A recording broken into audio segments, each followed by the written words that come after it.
വലിയ തോതിലുള്ള brain drain ഉണ്ടാകുന്ന ഒരു സാഹചര്യമുണ്ട്.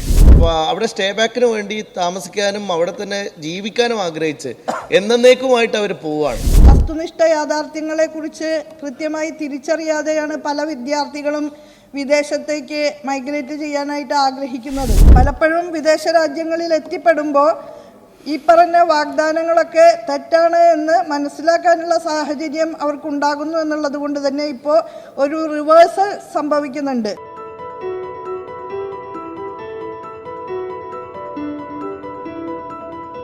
പുതിയ കാലത്ത് വിദ്യാർത്ഥികൾ പലപ്പോഴും പുറത്തേക്ക് പോകുന്നത് പഠനാവശ്യത്തിന് മാത്രമല്ല, സ്റ്റേ ബാക്കാണ് അവരുടെ ഏറ്റവും പ്രധാനപ്പെട്ട ലക്ഷ്യം എന്ന് പറയുന്നത്. നേരത്തെ ചെയർ എപ്പോഴും ആശങ്ക പറയുന്നത് പോലെ വലിയ തോതിലുള്ള ബ്രെയിൻ ഡ്രെയിൻ ഉണ്ടാകുന്ന ഒരു സാഹചര്യമുണ്ട്. അപ്പോൾ സ്വാഭാവികമായിട്ടും പഠിക്കാൻ പോകുന്ന കുട്ടികൾ ഒരു ഭാഗത്ത് അത് വളരെ നോമിനലാണ്. എന്നാൽ അവിടെ സ്റ്റേ ബാക്കിന് വേണ്ടി താമസിക്കാനും അവിടെ തന്നെ ജീവിക്കാനും ആഗ്രഹിച്ച് എന്നേക്കുമായിട്ട് അവർ പോവുകയാണ്. ഈ കേരളത്തെ സംബന്ധിച്ചിടത്തോളം വലിയ തോതിലുള്ള ഒരു വിഭവ നഷ്ടം അതുവഴി ഉണ്ടാവുകയാണ് സർ. പക്ഷേ ഇത്തരമൊരു യാത്രയ്ക്ക് വേണ്ടി കുട്ടികളെ പ്രേരിപ്പിക്കുന്നത് അവിടെയുള്ള തൊഴിൽ സാധ്യതകൾ മാത്രമാണ്. തൊഴിലെടുക്കാൻ വേണ്ടിയാണ് പോകുന്നത്. അങ്ങനെ പോകുമ്പോഴാണ് പലപ്പോഴും വലിയ തോതിൽ കുട്ടികൾ കബളിപ്പിക്കപ്പെടുന്നത്. നമ്മുടെ നാട്ടിൽ ഏതെങ്കിലും തരത്തിൽ ഈ കുട്ടികളുടെ യാത്രയുമായി ബന്ധപ്പെട്ട് ലൈസൻസിങ് സംവിധാനം, ഈ ഏജൻസികൾക്ക് ഏതെങ്കിലും തരത്തിലുള്ള ലൈസൻസിങ് സംവിധാനം ഉണ്ടോ? ഇപ്പോൾ പ്രവർത്തിക്കുന്ന ഏതെങ്കിലും തരത്തിലുള്ള ലൈസൻസ് ഉള്ള സ്ഥാപനങ്ങളാണോ? അങ്ങനെയാണെങ്കിൽ എത്ര സ്ഥാപനങ്ങൾ അങ്ങനെ ലൈസൻസോടെ കേരളത്തിൽ പ്രവർത്തിക്കുന്നു? ലൈസൻസുകളുടെ രജിസ്ട്രേഷനും നിയന്ത്രണവുമായി ബന്ധപ്പെട്ട ബില്ല് സഭ അംഗീകരിച്ചാൽ തീർച്ചയായും നമുക്ക് അതുമായി ബന്ധപ്പെട്ട സംവിധാനം ഉറപ്പാക്കാൻ കഴിയും. അതിനു വേണ്ടുന്ന എല്ലാ ക്രമീകരണങ്ങളും ഉന്നത വിദ്യാഭ്യാസ വകുപ്പ് ഇതിനകം സ്വീകരിച്ചിട്ടുണ്ട്.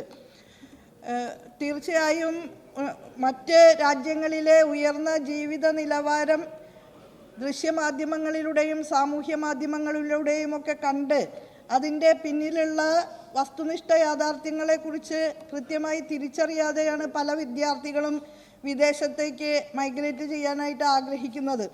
അവർ ആ രാജ്യങ്ങളിൽ ചെന്നെത്തുമ്പോൾ അവിടുത്തെ ജീവിത സാഹചര്യങ്ങൾ അവരെ വല്ലാതെ വീർപ്പ് മുട്ടിക്കുകയും കബളിപ്പിക്കപ്പെടുന്നതായിട്ട് അവർ തിരിച്ചറിയുകയും ചെയ്യുന്ന നിരവധി ഉദാഹരണങ്ങൾ നമ്മുടെ മുന്നിലുണ്ട്. അതിൻ്റെ അടിസ്ഥാനത്തിൽ തന്നെ വിദ്യാർത്ഥികൾക്ക് വേണ്ടുന്ന എല്ലാ പിന്തുണാ സംവിധാനങ്ങളും ഈ കാര്യത്തിൽ ഉറപ്പാക്കാനും വ്യാജമായിട്ടുള്ള അവകാശവാദങ്ങൾ ഉന്നയിക്കുന്ന റിക്രൂട്ടിംഗ് ഏജൻസികളെ തീർച്ചയായും നിയന്ത്രിക്കുന്നതിനുമുള്ള നടപടികൾ ഉന്നത വിദ്യാഭ്യാസ വകുപ്പ് ഏറ്റവും പെട്ടെന്ന് കൈക്കൊള്ളുന്നതാണ്. നിയമനിർമ്മാണവുമായി ബന്ധപ്പെട്ട കാര്യങ്ങൾ പുരോഗമിക്കുന്നതോടൊപ്പം തന്നെ വിദ്യാർത്ഥികൾക്ക് രജിസ്റ്റർ ചെയ്യുന്നതിനുള്ള സംവിധാനങ്ങളും തയ്യാറാക്കിക്കൊണ്ടിരിക്കുകയാണ്.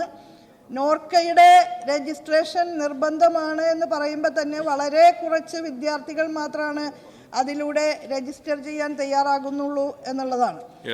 പലപ്പോഴും വിദേശ രാജ്യങ്ങളിൽ എത്തിപ്പെടുമ്പോൾ ഈ പറഞ്ഞ വാഗ്ദാനങ്ങളൊക്കെ തെറ്റാണ് എന്ന് മനസ്സിലാക്കാനുള്ള സാഹചര്യം അവർക്കുണ്ടാകുന്നു എന്നുള്ളത് കൊണ്ട് തന്നെ ഇപ്പോൾ ഒരു റിവേഴ്സൽ സംഭവിക്കുന്നുണ്ട്.